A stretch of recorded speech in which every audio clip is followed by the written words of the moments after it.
এই দেশের মানুষের কনসেপ্টে এত গলত, এত গলত।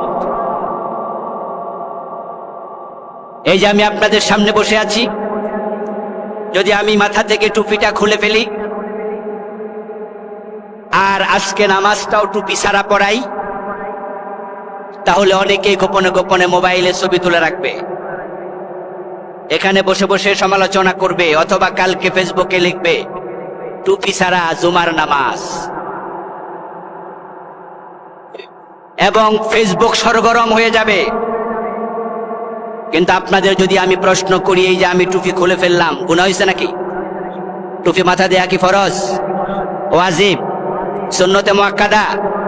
বরং এটা সুন্নতে জায়েদা, সুন্নতে না ফেলা, দিলে সওয়াব আছে, না দিলে কোনো গুনাহ নাই। কিন্তু রাসূলের আদর্শে দেশ চালানো, চোর ধরে হাত কাটা, ডাকাত ধরে শুলে দেয়া, জেনা করলে পাথর মারা, মদ পান করলে ৮০ বেত লাগানো, এই বিধানগুলো সমাজে কায়েম করা সুন্নত না ফরজ? এগুলো ৫২ বছর তো নাই। ফেসবুকে সমালোচনা কই, জ্বর উঠলো কই, লেখালেখি কই? যেটা নফল সেটা নিয়ে সিরিয়াস, যেটা ফরজ সেটার খবর নাই। এর মানে ইসলামের বুঝটাই গলত, কনসেপ্টটাই আপনার